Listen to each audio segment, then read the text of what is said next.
আসসালামু আলাইকুম গাইস, কি অবস্থা সবার? আমি আছি আপনাদের সাথে পিচ্চি ব্লগার। আজ আপনাদের সম্মুখে একটি ভিডিওর মাধ্যমে তুলে ধরবো দক্ষিণ বাংলার মোটামুটি বড় একটি কাঁচা সবজির বাজার। প্রায় 5 থেকে 6টি ইউনিয়নের মানুষ এখানে পাইকারি মূল্যে সবজি বিক্রি করতে আসে। বলছিলাম ঝালকাঠি 2 নং ইউনিয়নের দাসেরপোল বাজারের কথা। প্রায় কয়েক যুগ যাবত এই বাজারটির নাম দাসেরপোল থাকলেও সম্প্রতি সময়ে এর নাম হয়েছে এয়ার খান সুপার মার্কেট। এই বাজারে মানুষজন দূর দূরান্ত থেকে তাদের হাতে চাষ করা সবজি নিয়ে আসে। ও আচ্ছা, আপনাদের তো বলাই হয় নাই এই বাজারটি কখন বসে, কবে বসে এবং কয়টায় বসে। এই বাজারের কার্যক্রম শুরু হয় সকাল 6টা থেকে এবং বাজার শেষ হয়ে যায় সকাল 9টার ভিতরে। আর হ্যাঁ, এই বাজারটি অনুষ্ঠিত হয় মাত্র সপ্তাহে 2 দিন, সোমবার এবং শুক্রবার। বিক্রেতাদের এখানে সবজি নিয়ে দোকান বসানোর জন্য কর হিসাবে গুনতে হয় না 1 টাকাও। একটি মজার বিষয় বলবো, এখানে যারা সবজি বিক্রি করতে আসে এদের ভিতরে বেশিরভাগ মানুষই হচ্ছে আগে কখনো পুলিশ অফিসার কিংবা আর্মি, বিজিবি এরকমের কেউ ছিল অথবা কোনো সরকারি কর্মকর্তা ছিল। রিটায়ারমেন্টের অবসরে তারা শখের বসে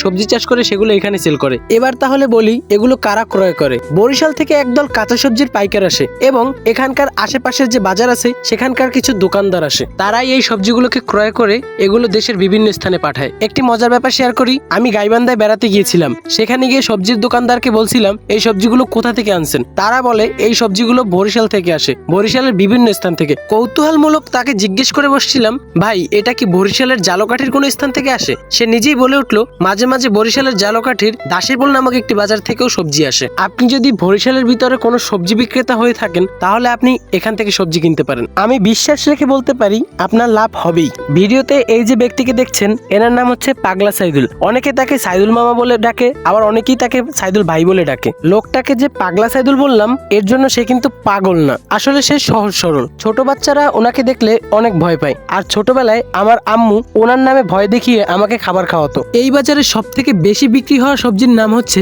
পেঁপে। এই বাজারে প্রতি হাটে 1,20,000 টাকার উপরে শুধু কলা বিক্রি করা হয় এবং 30 থেকে 40,000 টাকার ডাব বিক্রি করা হয়। এছাড়াও অন্যান্য সবজির সব মিলিয়ে একটি জরিপ করে জানতে পারলাম এখানে প্রতি হাটে 8 থেকে 9 লক্ষ টাকার সবজি বেচা কিনা হয়। এটা সবজির বাজার হলেও মাঝে মাঝে প্রয়োজনের ক্ষেত্রে সবজি বাদেও মুরগি, হাঁস, মাছ, ডিম এগুলোও পাওয়া যায়। তো আজকের ভিডিওটা এই পর্যন্তই। পুরো ভিডিও জুড়ে আমি ছিলাম আপনাদের সাথে পিচ্চি ব্লগার। ভিডিওটা কেমন লেগেছে তা অবশ্যই কমেন্টে জানাবেন, লাইক কমেন্ট করে, এবং পেজে যদি নতুন হয়ে থাকেন তাহলে অবশ্যই ফলো করে পেজের পাশে থাকবেন। ধন্যবাদ।